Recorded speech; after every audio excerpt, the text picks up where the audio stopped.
Okay, it does look like I'm streaming here. And so I have only gotten on here to tell you that I can't get on here today for you for the philosophical class. It has been an unbelievable last couple weeks, as the cybersecurity issues that I have had are coming to a head. And now I am in the courtroom with these issues. I am now talking to federal agents from the post office about what's being sent to me, and questioning why we have a whole justice system that doesn't consider this or didn't even know to call this an emergency situation. And then when I talk to the post office, they don't seem to treat it like an emergency situation, despite the fact that by their own website it's an emergency. So that's what I've been dealing with. But as far as the philosophical part goes, we have so much philosophy going on in the other classes. So if you want a little piece of philosophy and you were dying for that today, if I were you, I would think about going to the other classes. We really talked a lot about it in the Bookless classroom. And I don't care what age you are, that Bookless classroom is wonderful for thinking about things from a philosophical perspective. We're talking about what would you do if you embarked on a new world. And you can think about that new world like the explorers did, the early explorers did when they discovered the Americas. Or maybe you think about that from the perspective of that you're going to the moon and you're exploring a place where there is nothing inhabitable. What would you do then? And then we're taking a look at history to see what historically groups of people did in those positions. And there are positions of cooperation and sharing of resources, which seems like a social justice system to me. And then there are systems where there is a hierarchy where people come in and believe that they are doing good by being superior, doing good. So the intentions are there, and there's where the philosophical discussion comes in. You know, we run around here criticizing, but I think that a lot of people's intentions are good. And it's so interesting to me because we read the book Jamestown here, the story of Jamestown. So the very first settlement that succeeded was in Jamestown. And who were the people? I gotta go turn off my coffee really quick. Who were the people that didn't get it? Who were the people that were not cooperating?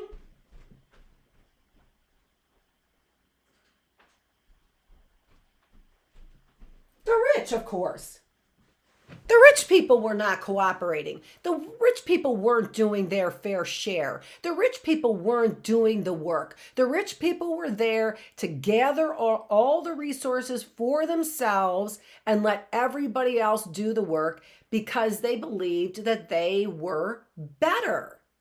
That's capitalism, folks. That's capitalism. And if you prefer to think that other people are better than you, then you're in the right system. I'm a person of God, so I happen to think that the sun neither rises nor sets, or the sun rises and sets, and this is scripture. I am quoting it correctly, on the good as well as the evil. Good things happen to good people. Good things happen to bad people. Bad things happen to good people. Bad things happen to bad people. That is, the sun rises and sets on the good as well as the evil. Why? Because you aren't any better than me. Because you're not any better than me. And you're not any better than anybody else around here. You know, in particular. Yeah, you're not. Yeah, because we can look. And if you look like me, I was just going to say, you know, do you look like me? If you look like me, then the thing I know is that you are no worse than me and you are no better than me. Okay, so I'm saying that the settlers came in, and so there's the philosophical question for that. So that was the Bookless classroom. In the critical thinking classroom, we were talking about similar things, but in the critical thinking classroom, we're using Bloom's taxonomy. And the philosophical discussion that we're kind of having is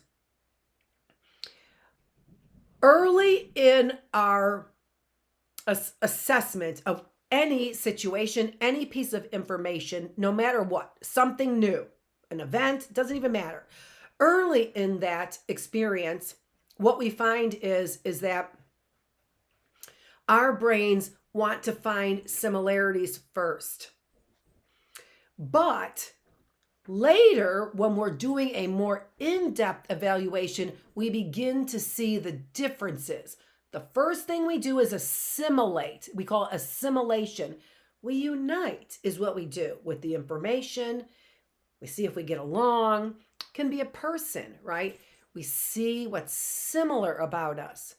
And then later on, let's say I want you to be my best friend. I better use a little more discernment in that. Now I contrast is what I do. What are you different? And what might we not get along about, right? Where might we differ that it ends up causing a problem for us maybe in the future? That's a later evaluation. Here's the philosophical discussion that we were having there. This is in the critical thinking classroom. Is that, are we creating a system where we do not use that natural tendency to assimilate first? Look at something new and then say, how is it like me and for me? And then later contrast. I feel like we're creating a society where we see first the differences, and that has never been. If we had a problem, this is the first time that we have had a disaster. Thank you, white men controlling this whole thing. Thank you so much. Maybe not all white men. I don't know. Men of power, doesn't even matter. Top 1%, and they're male. Okay, controlling this narrative over here in a way that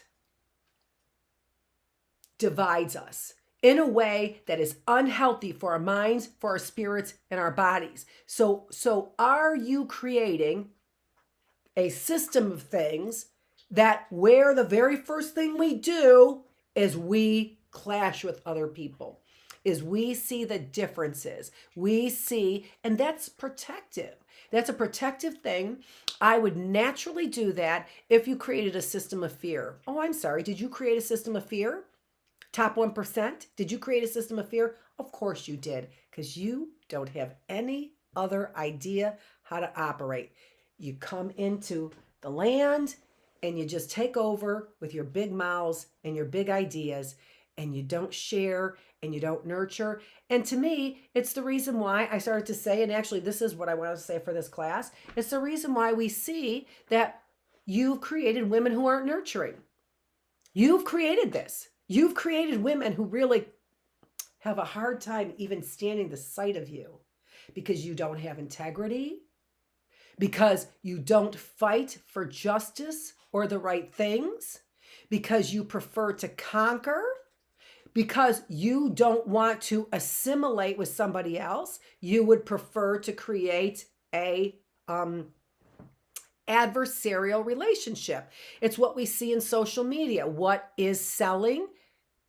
Adversarial ideas, arguments, relationships, right? Those are the things that we're having trouble reconciling. Those are the things that we are seeing now on the surface.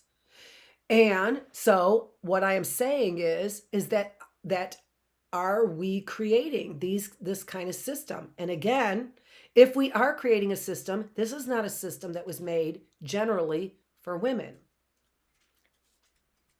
We can't get ahead in this system, but it's more than that. And this is what men need to remember. It's more than that. You've created a system by which your women don't respect you or honor you or think highly of you at all. And yet, what you strive for in this pornographic based world that we have is that's what you strive for. You strive for sex, submissiveness, performance. Those are all the things that you strive for. So you didn't appreciate us nurturing your children at home. You didn't appreciate that, so you made us go out to work. And then you didn't appreciate us being feminist. You said, I don't like your talents here in the workforce. So what did we do? We looked and acted more like men. And then you called us nasty names when you did that, and you made sure that we paid the penalty for it. That's a society that you created. That's the society that this 1% of men created.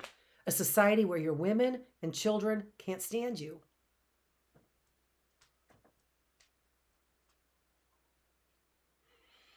You have allowed our women to be vulnerable, which makes our children vulnerable, which makes our futures vulnerable. And as we see, we have the top 1% wanting to go to the moon. Space station, whatever you call yourself, Space Force, to the moon, to the moon. You've destroyed this earth, and the women and nurturers, all the nurturers of this planet, will nurture this planet back to where it's supposed to be when we get rid of you. When we get rid of that top 1%, I hope you're taking your Space Force and flying to the moon and making that your new and happy home. I really hope that that's what's happening. And I have a feeling it might be. Okay. Let me repeat. You men that are running this planet, now look at it. Look at what you've done. Look what you've done to the planet. Look at what you've done to the people on the planet. Look at what you've done to the women. Look at what you've done to your families. And we can take it locally. 52nd District Court over there, thank you very much for making our town look like the bigger picture. 52nd District Court, what are you doing for justice? Sheriff's Department, Mike Bouchard, what are you doing for justice? You've created this system. You've created this system, and it's falling apart around everybody. You created that system, and it's falling apart around everybody. Maybe you'll listen to a nurturer. Maybe you'll have some respect for a woman. Maybe you'll listen to a nurturer, and maybe you'll have some respect for women. And then maybe our children will flourish. And then maybe our futures will flourish. You need to be gone. You top 1%.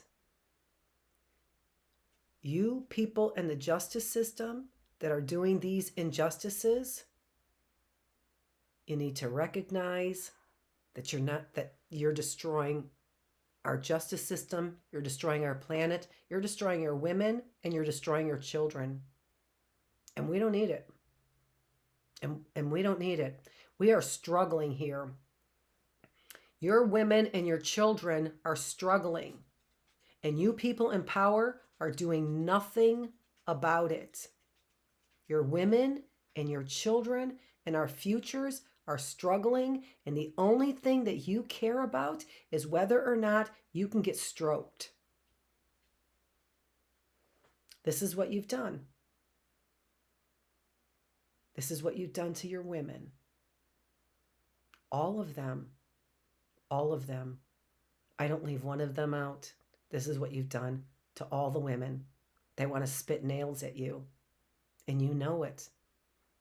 You lay down with them in bed and you know that they hate you. You created that. Dr. Annette Feravich, with healthy mind, body, spirit. The way that we are going right now, there's nothing healthy about us right now. Our life expectancy has lowered. We lower our expectations for our vocabulary. We lower our expectations for our milestones. That's what you've created. We were expanding. We were prosperous. We were fulfilling the promises of this nation. And the men who run it are running it into the ground. You've done this. You've done this, men. All of you. You with your battles over there in Florida, you with the big head, Matt Gaetz, you're doing this. And Marjorie Taylor Greene, you're just a pawn. You're just a pawn. And you know what? You could be so much more. You have a powerful voice. people listen to you, start standing up for the right things, because the people that you're serving, the kind of service that they want with your mouth is entirely different than what you're giving them. My best, Dr. Annette Feravich. That's it. I'm out.